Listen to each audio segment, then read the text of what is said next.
Hey summoners, make sure that you're subscribed to the Mobalytics YouTube channel and hit that bell button, that way you're always up to date and part of our notification squad. Hello summoners and welcome back to Mobalytics, where today we have the patch 9.3 tier list video. On this patch, this is a massive list of changes. We have new items, ADC itemization rework and revert. We have guttings to Akali and Aatrox. Aurelia got some changes and will be back in the top lane. This is a huge patch and is honestly surprising that this wasn't on patch 9.1. I really did think that Riot would push these things in the preseason or at least by season start, but finally some of the changes and meta changes we were looking for are on this patch. So because of that, if you're looking for a more in-depth look into the patch and you're looking for that top tier longer analysis, make sure you check out the SoundCloud podcast. Over on SoundCloud, on our tier list podcast, we break down things even more than we do here on YouTube. The video is more like a highlight of the list. So if you're looking for more in-depth stuff, make sure you check out the podcast. Anyway, let's get into the video. Starting off like we always do with top lane, we have Yasuo, Yorick, my pick of the patch, which was Garen, and Nasus. Yasuo is in S tier for a lot of different roles this patch, simply because he received some nice changes with the crit changes. The way it worked before when crit was being doubled on Infinity Edge is that even though Yasuo was one of the only crit type champions who was doing pretty well, all the other crit ADCs, normal ADCs like Tristana or Caitlyn, really weren't all that strong. Yasuo was fine because he more or less was really well synergized with Conqueror, and he did enough damage. However, on this patch, since Yasuo was basically getting like 200% crit chance from the old IE and totally wasting it because he already has double crit on his passive, having that extra damage back on Infinity Edge and the fact that you still get your 100% crit from Static Shiv or Phantom Dancer into Infinity Edge means he is going to be doing a lot more damage. Now, Riot has been talking about on Twitter and on Reddit that they are looking to nerf or micro patch Yasuo. That's because really his damage is quite crazy at the moment. He really does do too much. That being said, we still believe he will be S tier, but it's worth noting that if you are going to get your hands on Yasuo, which you may not even get the chance to because he's been banned a lot, I just recommend playing it right now, but even then I still think he's going to be quite good.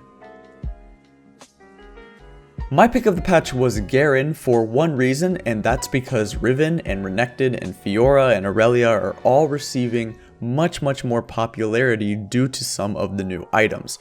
First off, every top lane carry player and every Riven main hates this champion, and that's the reason he's doing well. Garen is a counterpick to carries such as Riven, Aurelia, Renekton, and Yasuo top lane, and because of the items, because of the crit changes for Yasuo, and because they're pushing Aurelia into top lane with the changes she got, this means Garen is a fantastic and easy counterpick to those champions this patch. As long as you don't have to play against Fiora and or ban Darius, because the Darius matchup can go 50-50 and Darius can get really snowballed on Garen, Garen will be a top tier pick, especially with other tanks dropping down in priority since Sion receives some nerfs.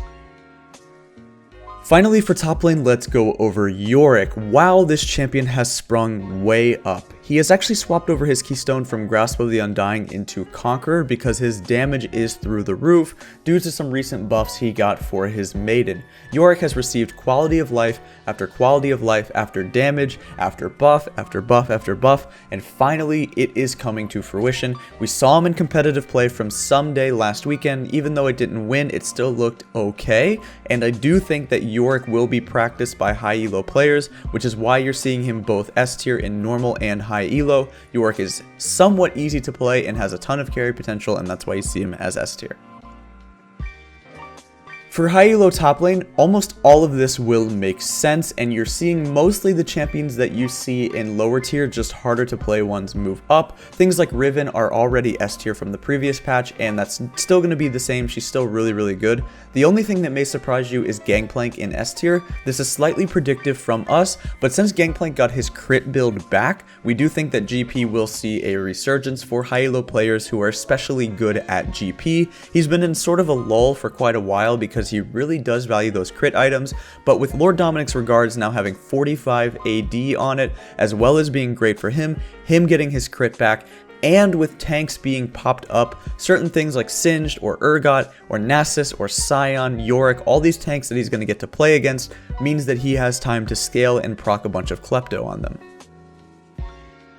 Moving on to the jungle position. Let's take a look at S tier. We have Nunu and Willump, Shaco, Udyr, and Rammus. Rammus is a direct counter of this patch to a lot of the AD champions that people want to play, so that's why you're seeing him there. I think Shaco is doing quite well with a new fleet footwork keystone being good on him, and Shaco with some of the crit items as well might be pretty good. If Shaco really wants to go like something like Static Shiv or Infinity Edge, or because you take fleet footwork you can actually take Storm Razor as well, I think Shaco has a real chance to be S tier. As far as Ivern jungle, that's Adam's pick of the week and pick of the patch, so let's go over him.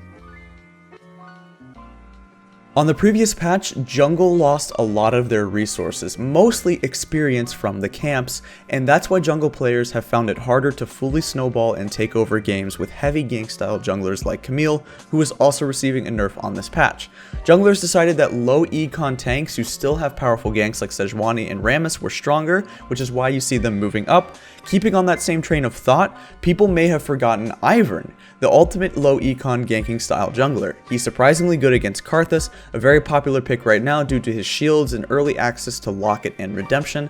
Also, with late game ADCs potentially returning with the new item changes, the heavy invade style carry junglers getting nerfs, it's not a surprise at all if Ivern makes a huge comeback, throws on the Ardent Sensor plus Redemption, and keeps his teammates alive and keeps his ADC alive. For high elo junglers, you guys more or less know already what this is, and you guys can understand it. Everybody knows that Sejuani is totally overpowered and really good at the moment. Kindred shoots up to A tier because her crit itemization could be quite good. She might be really solid with fleet footwork and or the new rapid fire cannon and Storm Razor. You also could go press the attack with a Bork into Hurricane, Infinity Edge, something along those lines. We do think that Zac has been rising up as well as Jarvan, all being quite good. And Conqueror Red Kayn is something to watch out for. We were just talking to I Will Dominate today, and turns out the highest rated jungler in NA is Karasmai, and he is playing Red Kayn a lot.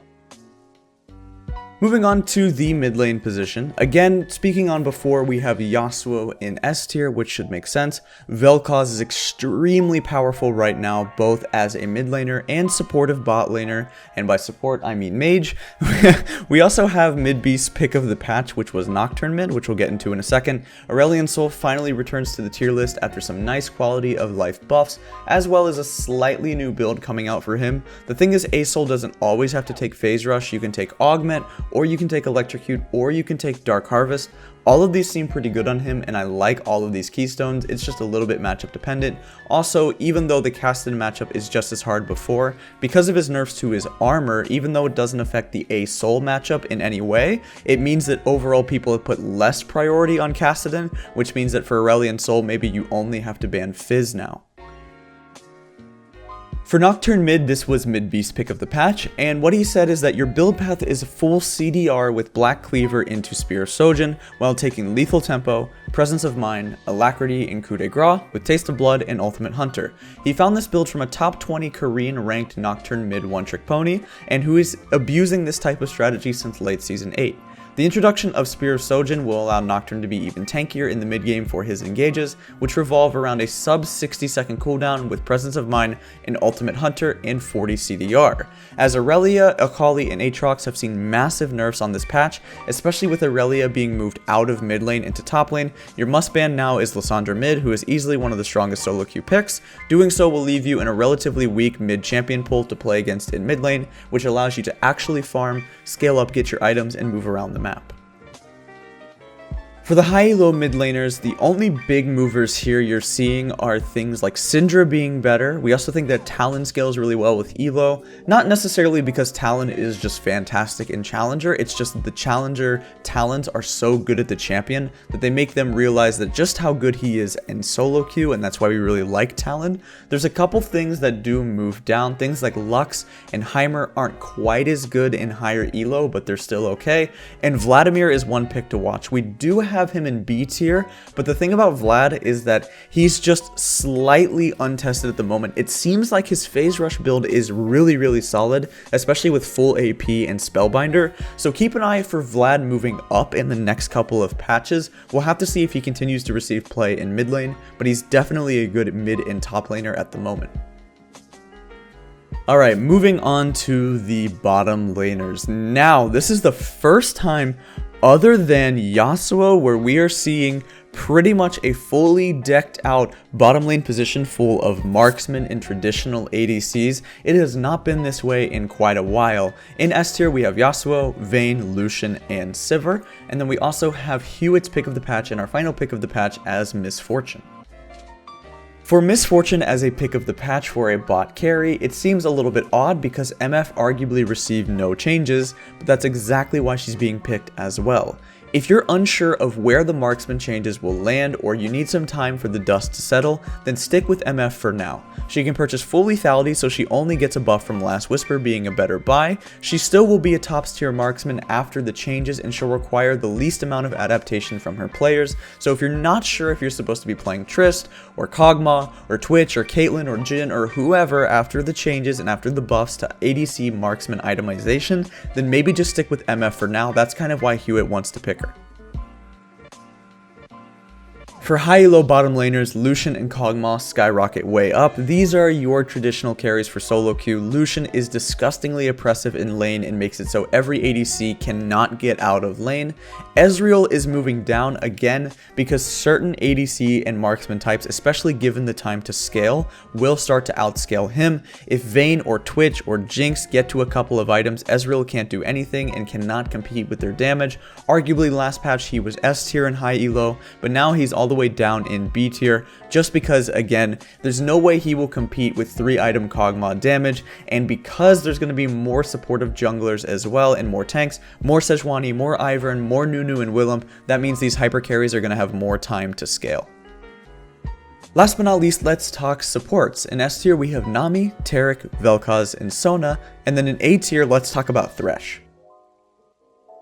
Thresh is a champion that scales extremely well with elo, similar to things that we rate like Talon or Lucian or sort of things like that, but the thing about Thresh is that he already is still quite good in low elo, and if you guys have seen Thresh recently, he's just so tanky, he has so much utility with the lantern. I swear every time I see Thresh, it's kind of like he gets to win the game no matter what, even if the Thresh player isn't that good. A really good Thresh at the moment is extremely scary, and if people are playing more enchanters due to the buffs to hyper carries, that means things like Leona, Blitzcrank, and Thresh, who can hard engage on those types of supports, Fiddlesticks as well, means that these will be much better for you. I think your hard engage supports on this patch do look at things like Thresh, Fiddlesticks, Blitzcrank, even sort of things like Pyke or Taric, but I do think Thresh, Fiddle, and Blitzcrank are your best. For high elo supports, I think the only thing that has seemed like a surprise to me, even though she received some direct nerfs, I think Zyra will still be S tier given enough time. We have her softly rated in A tier right now because she has received nerf after nerf, but arguably they're a little bit small. I think Zyra is just really oppressive at the moment in lane and just so hard to lane against that if you're still picking things like Lucian Zyra or Draven Zyra, it's almost impossible to make the Twitch and Janna get out of lane. I think that she might move back up, but definitely the nerfs to Brand were substantial, and that's why you see him in B tier. Some of the other engaged supports get a little bit better in higher elo. Things like Veigar or Gragas support are B tier, but definitely could move up if other engaged supports or tank supports get nerfed. Things like Thresh and Fiddle and Blitz are kind of substitutes right now for things like Pyke, Alistar, and Gragas, but again, if those get nerfed, those would be popped up. Anyway guys, that's going to wrap it up for the Mobalytics patch 9.3 video tier list. Make sure you follow us on all of our socials and check out the podcast at soundcloud.com/Mobalytics. This was a huge patch with a ton of changes, so go out there and try out some new stuff.